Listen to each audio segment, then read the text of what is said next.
Hello everyone. Exactly 2 weeks remain until the start of the European Championship in Germany. On June 14th, Germany and Scotland will face off in the opening match. It's time to get to know all the participants of the Euro better. This is the first issue about the squad of Group A, where the hosts, the German national team, will start the tournament. Scotland, Hungary, and Switzerland have joined them in this group. Let's talk about each participant.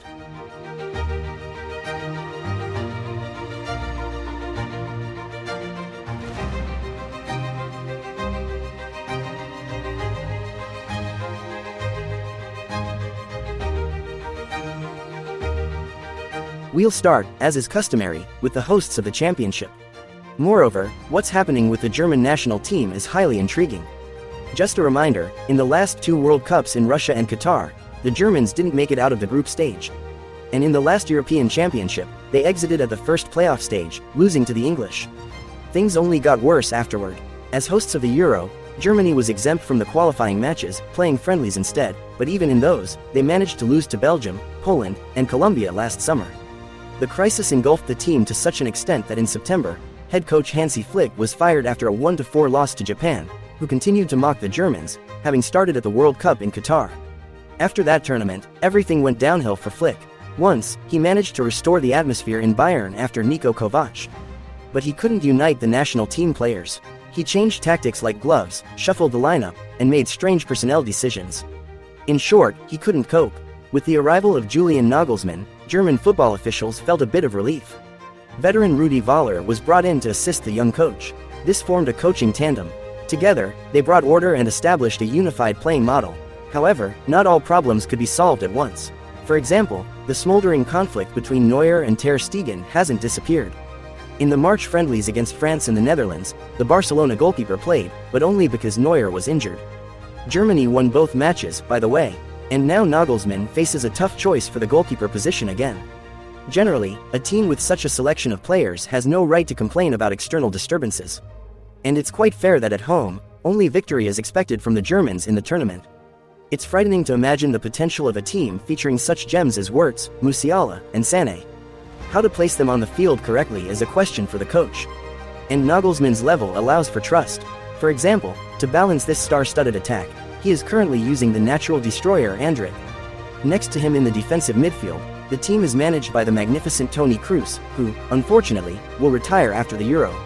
In defense, there's the left back from the impressive Stuttgart, Mittelstadt. The right flank is traditionally covered by Kimmich, and in the center of defense, Rudiger scares off opponents by his mere presence. Everything seems fine, but there's still a problematic position, the center forward. The choice is limited: either the straightforward target man Füllkrug, who is mainly used for high balls, or the versatile Havertz. The coach prefers Kai. Nagelsmann highly values his off-the-ball movement, smart runs, and work with space. However, Havertz will never be a prolific scorer. Müller and Undav are also available as substitutes. Clearly, in any condition, the German national team is the favorite in their group by default. This is a given, but an easy path to the playoffs is not foreseen.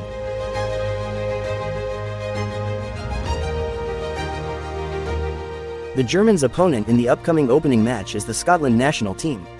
They have participated in major tournaments, World Cups, and European Championships 11 times but have never made it out of the group stage.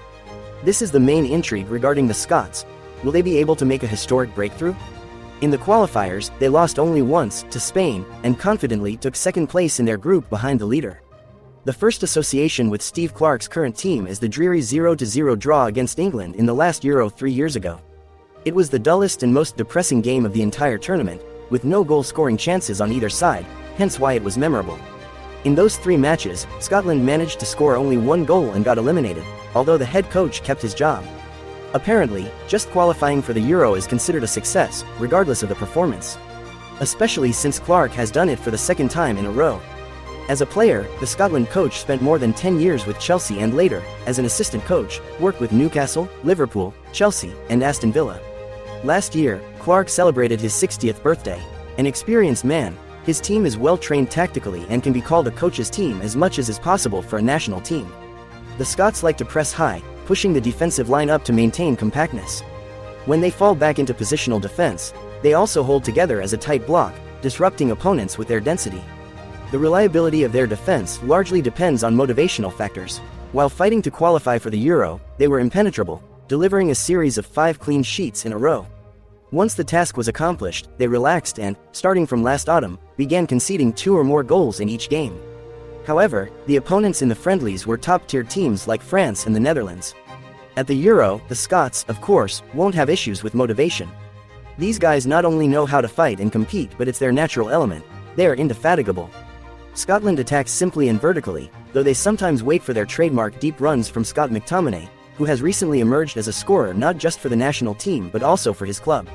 Scott is one of the main stars among the Scottish players, but certainly not the only one.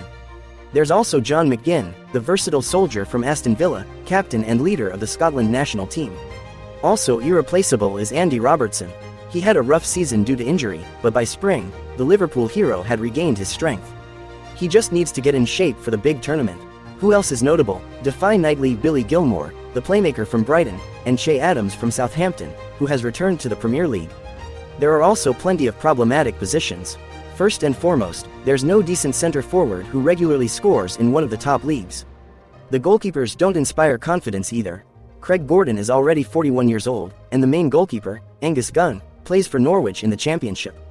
The overall expectations for Scotland's performance are influenced by their group, which is not particularly daunting, and their chances of making it to the playoffs for the first time are certainly higher than at the last Euro, where they were grouped with England, the Czech Republic, and Croatia. Let's take a short break to test your knowledge. Answer the question. Who was the champion of the first European Championship? France, England, USSR, Netherlands. Answer in the comments. And we continue.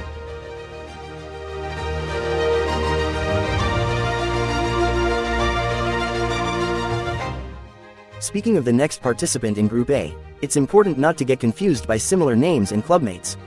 If you can distinguish between Attila Salih and Roland Salai, then you already know a lot about the Hungary national team. Both play in Germany for Freiburg, but Attila is a central defender, while Roland is a forward. However, the main heroes of the Magyars are more prominent. Firstly, there's Leipzig's reliable goalkeeper Péter Gulácsi and their captain and defender Willi Orban. Plus, of course, Dominik Szoboszlai, who started wearing the captain's armband for the national team back in 2021 and has claimed the iconic number 8 jersey at Anfield, quickly becoming a fan favorite. Another standout is the exceptionally skilled 20-year-old left-back Milos Kerkez from Bournemouth, a key player for a solid Premier League team. The Hungary national team is once again a formidable force. It's enough to say that their last defeat was on September 26, 2022, against Italy in the Nations League. Since then, they have built an unbeaten streak of 14 matches. The Hungarians easily took first place in their qualifying group, as there were no top teams among their opponents. They competed against Serbia, Bulgaria, and Montenegro for a spot in the Euro. This will be Hungary's third consecutive European Championship and the second under the management of the Italian Marco Rossi, who, like Steve Clark, has been with the team for 6 years. Before his successes with Hungary, Rossi was relatively unknown. As a player, his best achievement was the Italian Cup with Sampdoria in 1994. Already a coach, he moved to Budapest permanently, first leading Honved and then the national team. In terms of tactics, the Hungarians have a rather cautious team. They do not provoke errors from their opponents with pressure but simply wait for them in a low block to launch a counterattack. They play with 5 defenders. When in possession, they try to lure as many opponents as possible before exploiting the space with a long pass. Usually, this role falls to Szoboszlai. Their positional attack is not as strong, but they rarely need to dominate in this manner. The Hungarians also adapt excellently to their opponents, always playing based on the opposing team's style. They are the type of mid-tier team that even top national teams will never defeat easily. It will always be a hard-fought battle with blood and sweat. However, the ceiling of this team is also quite clear. Hungary likely lacks the class, the sheer level of players, to go far in the tournament. 3 years ago, they failed to advance from their group despite intense battles with Germany, Croatia, and Portugal. So, even reaching the playoffs this time would be considered a great result.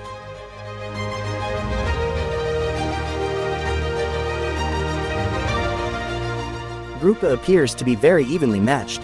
There is no outright underdog or easy points provider. The final participant is Switzerland, a strong, experienced, and well-balanced team in terms of player skill level. They are certainly not weaker than Hungary and Scotland. The Swiss were the authors of the biggest sensation at the last Euro, remember? They knocked out the then reigning world champions, France, on penalties. They almost went on to eliminate Spain the same way but were unlucky in the second penalty shootout. That Euro quarterfinal was their best achievement in history. More importantly, Switzerland almost never misses major tournaments. However, in the qualifiers for the upcoming tournament, Murat Yakin's team performed rather poorly, drawing 5 out of 10 matches and only taking second place behind Romania, despite the lack of top-tier opponents in their group. The style of the Swiss team is based on total possession. They always keep the ball. It's clear why they strive for such control. Without the ball, the current team defends poorly and concedes a lot. This is their weak point. The play revolves around the interaction of two pillars, two legends, and longtime members of the team. Attacks are orchestrated by Granit Xhaka and Xherdan Shaqiri. This might be the last grand tournament for this familiar duo. At the start of the attack, the ball always comes to Xhaka's feet, and the playmaker from the champion Bear decides how the play will develop. Meanwhile, Shaqiri, starting from the right flank, roams across the opponent's third, finding space between lines and demanding the ball. He aims to create chances immediately. The main striking force for Switzerland is no longer Seferovic but the young Zeki Amdouni. The Burnley forward scored 6 goals in the qualifiers. In defense, Premier League stars Fabian Schär and Manuel Akanji stand out, along with the reliable goalkeeper Jan Sommer, who also plays well with his feet, fitting the team's overall style. However, it's hard to find compliments for the coach. There's not much to praise Murat Yakin for, as he has not had any outstanding coaching achievements. He ventured outside of Switzerland only once, 10 years ago, to coach Spartak Moscow. Compared to Vladimir Petkovic, Yakin seems like a downgrade as head coach. Apparently, the federation had no other candidates, but Yakin has a good squad to rely on, and he can at least count on the pure skill of Swiss players. Getting out of the group is the minimum fans expect. Thanks for watching, friends. This was an introduction to the participants of Group A at the upcoming European Championship. Who will be the odd one out? Share your thoughts in the comments. If you want to see the next group overview sooner, give us some likes and subscribe to the channel. See you.